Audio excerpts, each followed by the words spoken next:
বন্ধুসকল, ভগৱানৰ সহায় আৰু মানুহৰ ভাগ্য এই দুয়োটাই যদি একেলগে মিলে তেন্তে সেই ব্যক্তি উচ্চ শিখৰলৈ যাবলৈ অলপো সময় নালাগে। কিন্তু এজন ব্যক্তি যেতিয়া সফল হয় তাৰ আগমুহূৰ্তত ভগৱানে এই তিনিটা সংকেত প্ৰদান কৰে।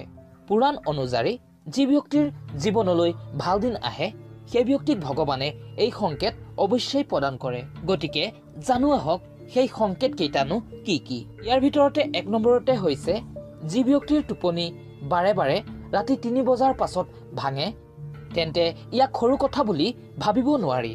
এই সংকেতক বহুতো শুভ হিচাপে মনা হয়, কাৰণ ৰাতি ৩ বজাৰ পাছত দেৱ দেৱীসকলৰ শক্তি জাগ্ৰত হয়, যিয়ে আপোনাক বহু কিছু বুজাব খুজিছে। যদিহে আপুনি এইদৰে বাৰে বাৰে ৰাতি ৩ বজাৰ পাছত সাৰ পায় তেন্তে জানিব লাগিব যে ই আপোনাৰ সফলতা লাভ কৰাৰ সংকেত। ৰাতি ৩ বজাৰ পাছত দেৱ দেৱীসকলৰ পৰা খোজা বৰদান কেতিয়াও অথলে নাযায়। সেই প্ৰাৰ্থনা ভগৱানে অৱশ্যেই শুনে। ২ নম্বৰতে হৈছে যদিহে আপুনি সপোনত ওখ ওখ পৰ্বত আৰু তাৰ পৰা বৈ অহা ঝৰ্ণা দেখে আৰু সেই পানী যদি আপুনি নিজৰ হাতে চুৱে বা লৈ খায় তেন্তে আপোনাৰ সফলতা আগত নিশ্চিত।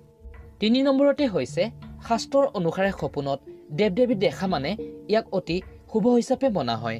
লগতে সপোনত যদি দেৱ দেৱী দেখে ই দেখোঁতাৰজনৰ বাবে অতি লাভদায়ক হয়। সপোনত দেৱ দেৱী দেখা মানে ই এজন পবিত্ৰ ব্যক্তি হোৱাৰ সংকেত প্ৰদান কৰে আৰু এনে ব্যক্তিয়ে খুব সোনকালেই সফলতা লাভ কৰে। কিন্তু এনেবোৰ সপোন কেতিয়াও কাৰোৰে লগত শ্বেয়াৰ কৰিব নালাগে। বন্ধুসকল, যদিহে ভিডিঅ'টি ভাল পালে তেন্তে তলত কমেণ্টত শুদ্ধ মনে লিখিব ওম নমো ভগৱতী বাসুদেৱায় নমঃ।